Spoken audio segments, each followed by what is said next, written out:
Well, Vatican financial investigators suspect that a department of the Holy See, which oversees real estate and investments, was used in the past for possible money laundering, insider trading, and market manipulation.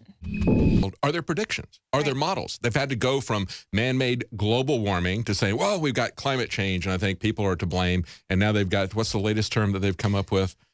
You mentioned it earlier today. Anthropogenic climate disruption. Oh, yeah. Well, you know, they're going to continue to come up with different, of course, that's essentially, they're calling it climate disruption, but it's still man-made. Yeah, exactly. Right. So what they've gone from global warming to climate change to climate disruption.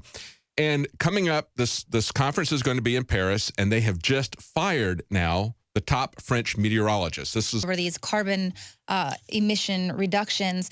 Now, you're talking about the papal slush fund, basically. Are we going to investigate Hillary Clinton's slush fund? The same type of thing. It's sort of the pay to play. And we have the lead author at the IPCC. He's environmental economist Richard Toll. Based on his data, here he's working with the IPCC, which is, of course, you know, part of the UN there, saying 25 years of failed global warming policies have actually just made us poor. So for most people, it has affected us, served to make most people a little poor, but those who benefit are those in politically the Pope, and now with this coming out. He says the policies have failed, but what really has failed? Alex Jones show last month, and he talked about this very same thing, the threat of the foundation of the free internet being under threat.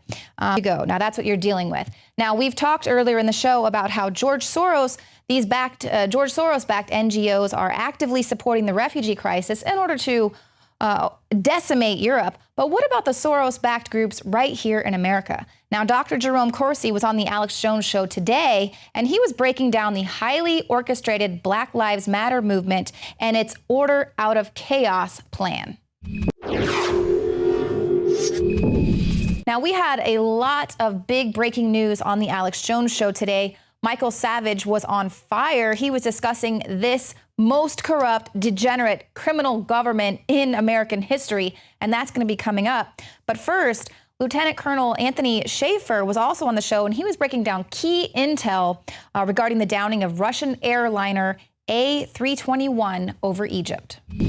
As Europe is buckling under this refugee crisis, Germany's Chancellor Angela Merkel is actually saying that Germany needs to step up their role. The majority of the people that are flooding across the borders in Europe, there are people that are not fleeing from Syria or other war zones.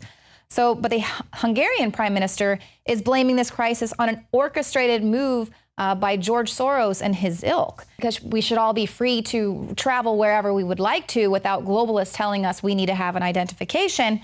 But a borderless world is a key component of global governance. That's why they are pushing for this. Now, later in the show, Dr. Jerome Corsi is going to be breaking down the Black Lives Matter movement, which, of course, is another Soros-backed movement. And he kind of talks about how this is an orchestrated social movement in order to create a revolutionary environment to divide and conquer and to create this civil unrest that is so necessary for them to provide order out of chaos and create, of course, their ultimate goal, which is a socialist society. Just go ahead and continue teaching this kid how his parents are stupid and that the children need to only trust in the state. They can't trust in their parents. Now, they're also, you know, they want us to trust in people like this professor. He's so highly educated, who is now pushing the notion that dressing up as stereotypically white mythological figures oppresses minorities. So these are more things that are now racist. Thor